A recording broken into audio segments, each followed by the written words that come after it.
இயேசு கிறிஸ்துவின் நாமத்தினாலே உங்களை அன்போடு ஆசீர்வதிக்கிறேன், உங்களை வாழ்த்துகிறேன்.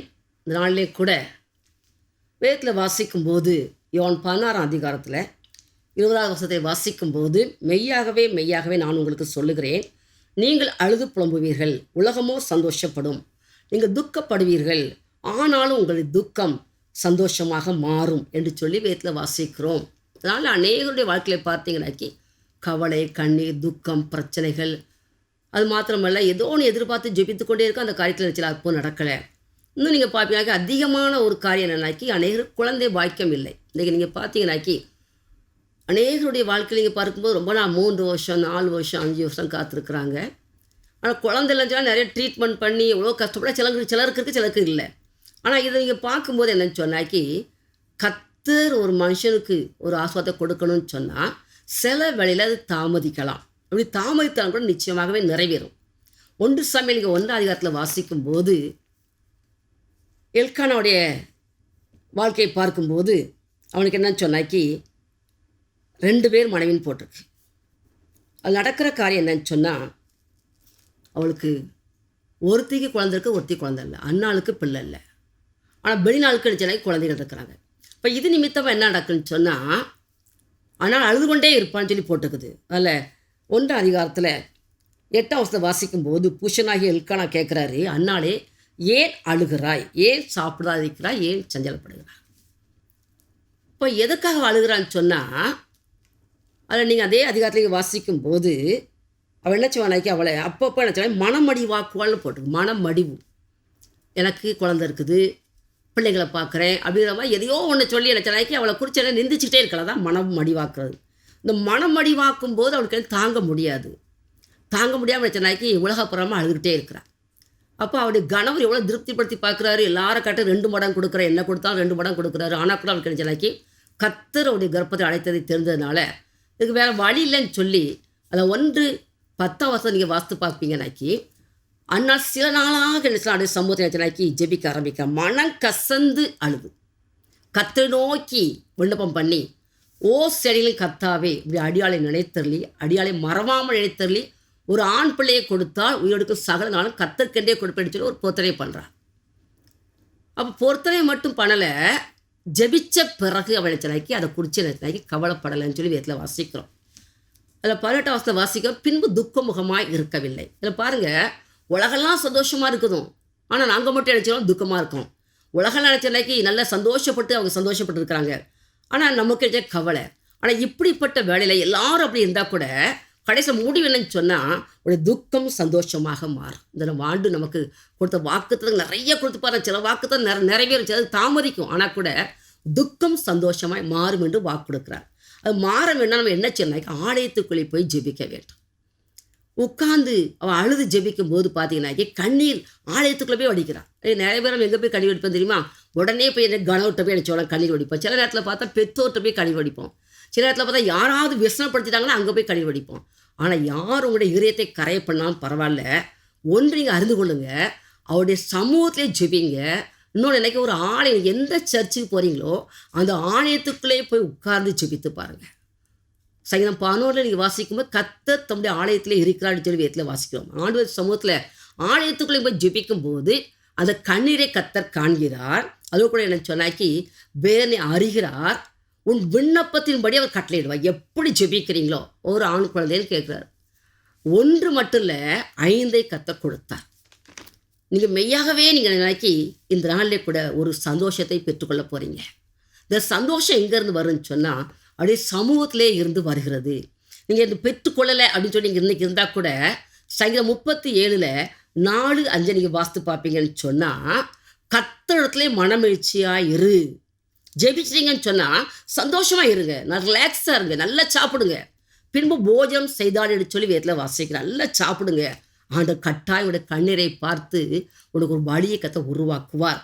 அது வழி எப்படி உருவாகணும்னு சொன்னால் வேதத்தில் வாசித்து பார்க்கும்போது சகரியா 4:6 வாசித்து பாருங்க. பலத்தினாலும் அல்ல, பராக்கிரமத்தினாலும் அல்ல, அப்படி ஆவினாலே எல்லாம் ஆகும். உங்கள் மேலே அந்த அபிஷேகம் வந்துட்டுன்னு சொன்னால் அந்த அபிஷேகம் கடந்து வர வர வர ஜெபிக்க ஜெபிக்க ஜெபிக்க கட்டாயம் நினைச்சுவார்னாக்கி நீ விருப்பப்பட்டு கேட்ட எதுவாக இருந்தாலும் கர்த்தர் நிறைவேற்றி கொடுப்பார். ஒருவேளை குழந்தைக்காக மாத்திரம் அல்ல, உடைய பிள்ளையுடைய ரிச்சிப்புக்காக நீங்கள் ஜெபிக்கலாம், உடைய கணவருடைய ரிச்சிப்புக்காக ஜெபிக்கலாம், உடைய கடன் பாரத்திலிருந்து வெளியே வர்றதுக்காக நீ ஜெபிக்கலாம், நல்ல சுகத்துக்காக ஜெபிக்கலாம், ஒரு மற்றவர்களுக்காக நீ ஜெபிக்கலாம், ஆண்டை எதிர்பார்த்துக்கிற சில காரியங்களுக்காக நீ ஜெபித்து கொண்டிருக்கலாம். எந்த காரியமாக இருந்தாலும் நீங்கள் துக்கத்தை எல்லாம் கர்த்தர் சந்தோஷமாக மாற பண்ணுகிறார். லூக்கா 6:21 போட்டிருக்குது, அழுது நீங்கள் பாக்கியவாங்க. அழுதுகிட்டே இருக்கிறது கர்த்தர் வைக்க மாட்டேன், எப்போதும் அழுதுகிட்டே இருக்கிற அவசியம் இல்லை. அழுது நீங்கள் பாக்கியவாங்க, நகைப்பீங்க. ஏன்னா அவருடைய சமூகத்தில் ஜெபிக்கிற பிள்ளைங்க ஒருபோது என் மண்டை வெட்கப்பட்டு போவதே கிடையாது. வேதத்தை நீங்கள் வாசித்து பாருங்கள். ஆதியாகமம் 18 வாசிக்கும் போது அந்த நாளில் காலையில் உஷ்ண வேலையில் எழும்பி உஷ்ணம் வந்துக்கிட்டு இருக்க வேலையில் ஆபிரகாம் கண்களை எடுத்து பார்க்குறாரு. அப்படி பார்க்கும்போது 3 தூதர்கள் வந்து நிற்கிறாங்க. அப்போ அவர்களை பார்த்தோன்னே கொஞ்ச நேரம் இருங்க அப்படின்னு சொல்லிட்டு அவர்களை வந்து போஜனம் கொடுத்து அவர்கிட்ட பேசும்போது அப்போ அவங்க சொன்ன காரியம் என்னன்னு சொன்னால், ஆபிரகாமே சாராள் ஏற்கனவே ஒரு குமாரனை அணைத்து கொண்டிருப்பான்னு சொல்கிறார். உடனே என்ன சொன்னாக்கி அந்த அம்மா காது கேட்டுச்சு, நகைச்சாங்க. ஐயோ, இவ்வளோ வயசான பிறகு எங்களுக்கு குழந்தை பெறுவது இது மெய்யோ என்று சொல்லி பெறுவதை மெய்யோ என்று சொல்லி நகைத்தார்கள் என்று சொல்லி போட்டுக்குது. நகைக்கிறாங்க. எதுக்கு நகைக்கிறாங்க? இன்னும் நமக்கு ஒரு கர்ப்பத்தி கனி கிடைக்க போகுதா அப்படின்ட்டு. ஆனால் அதை கூட கர்த்தர் கேட்க, நீங்கள் சில நேரத்தில் இது எப்படி நடக்க போகுது, சான்ஸே கிடையாது. எனக்கு 50 லட்சம் இருக்குது, 5 லட்சம் இருக்குது, 10 லட்சம் இருக்குது, கடனை எப்படி எனக்கு மாற்ற முடியும்னு சொல்லி ஒருவேளை கேட்கலாம். எத்தனை லட்சமாக இருந்தாலும் பரவாயில்ல, வேதம் சொல்ல நாட்களே கூட அவர் ஐஸ்வர்ய சம்பன்னர். அவர் பாருங்க எல்லாவட்டும் இருக்குது, வெள்ளியும் பொண்ணு அவருடையது. வேதத்தில் வாஸ்து பாருங்க, ஆகாய 2:5 ஏப்து தேசத்திலிருந்து கர்த்தர் பண்ண உடன்படிக்கையும் படியே என் ஆவியானவன் அடியில் நிலை கொண்டே இருப்பார் அப்படின்னு சொல்லி போட்டு, வெள்ளியும் பொண்ணும் என்னுடையது, முந்தின ஆலயத்தின் மகிமையை காட்டிலும் பிந்தின ஆலயத்தின் மகிமை பெரிதாயிருக்கும், உனக்கு சமாதானத்தை கட்டிடுவார். வரப்போகிற நாட்களில் சமாதானம் உனக்கு உண்டாயிருக்கும், சந்தோஷம் நிறைவாய் உண்டாயிருக்கும். ஆனால் ஒன்றை நீங்கள் அதை வந்து அவிசுவாசமாய் எடுக்கக்கூடாது. அவர் என்ன சொன்னாரோ அந்த வார்த்தையை நிச்சயமாகவே அவர் நிறைவேற்றி கொடுப்பார். பாருங்கள், அதில் நடக்கிற காலத்தை பாருங்கள், சாரால் நகைத்தாலும் போட்டுக்குது. ஆனால் அதே இது நீங்கள் வேதத்தில் வாசிக்கும் போது ஆதியாகமம் 21 வாசிக்கும் போது கர்த்தர் அவளுக்கு அந்த குழந்தையை கொடுத்த உடனே 21 அதில் 4 வாசிக்கும் போது தன் குமாரனாகி ஈசாக்கு பிறந்த 8ஆம் நாளிலே ஆபிரகாம் தனக்கு கட்டளையிட்டபடியே அவனுக்கு விருத்த சேதனம் பண்ணினான் அப்படின்னு சொல்லி போட்டுக்கு. அடுத்து நீங்கள் பார்ப்பீங்கன்னு சொன்னால் 6 சாரால் தேவன் என்னை நகைக்க பண்ணினார், இதை கேட்ட எல்லாரும் என் கூட நகைப்பாங்கன்னு போட்டுருக்கு.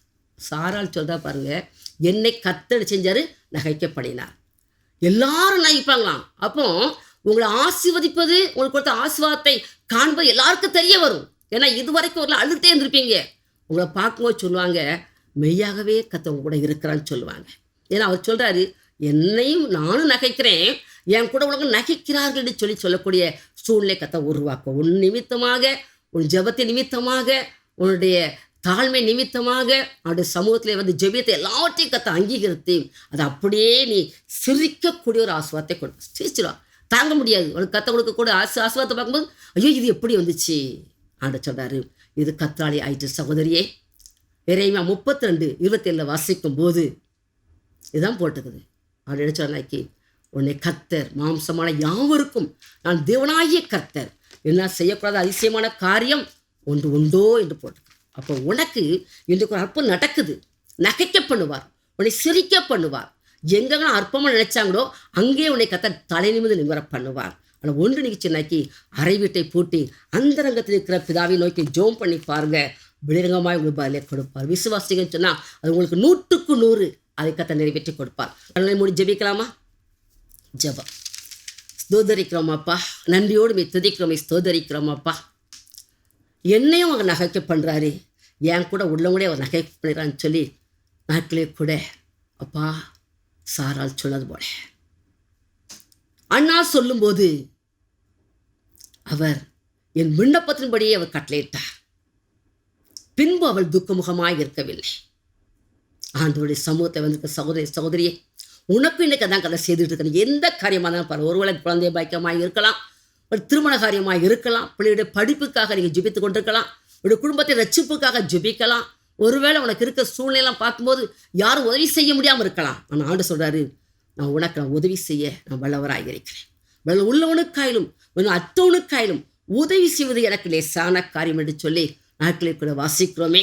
அவர்தான், அவரை தவிர வழியே கிடையாது. கர்த்தர் எதை சொன்னாரோ அது 100% உனக்கு நிறைவேற்றி கொடுப்பார். அவரே நம்பு, அவரே விசுவாசி. அது கூட அவருடைய சமூகத்தை ஜெபி. நீ ஆலயத்துக்குள்ளே போய் நீ சமூகத்தை ஜெபிக்கும் போது உன் கண்ணீரை அவர் ஆழ்ந்த கழிப்பாக மாற பண்ணுவார். உன் துக்கத்தை ஒரு சந்தோஷம் மாற பண்ணுவார். அதோடு கூட என்னாக்கி இதுவரைக்கும் நீங்கள் அழுத நீங்கள் நம்ம நகைத்து கொண்டே இருப்பீங்க. ஒரு நிரந்தரமான ஒரு சந்தோஷம், ஒரு மனமகிழ்ச்சி, அதோடு கூட என்னாக்கி அவர் உன் கூட இருக்கிறதுக்கு ஒரு அடையாளத்தை கத்த காட்டுவார். உன் வழியை கத்தக்கு ஒப்புவித்து அவர் மேல் நம்பிக்கையாயிரு. அவர் காரியங்களை வாய்க்கப்படுவார். அந்த வாக்கை நிறைவேற்றி கொடுத்து இதில் ஆசீர்வதிப்பீராக. யார் யாராவது நேரத்தில் கடிலோடு ஜெபிக்கிறார்களோ, இந்த செய்தி அப்படி எனக்கு தான் 100% எடுக்கிறாங்களோ அத்தனை ஜனங்களுக்கு அப்போதுங்க செய்யுங்கப்பா. யாரும் ஒருவர் கூட அவர் என்ன சொல்ல கைவிடப்படவே கூடாது, வெட்கப்பட்டு போகவே கூடாது. என் ஜனங்கள் நான் அளிக்கும் நன்மையால் திருப்தி அவர் அந்த வாக்கை நிறைவேற்றி கொடுக்குறாங்க ஜெபிக்கிறோம் ஐயா.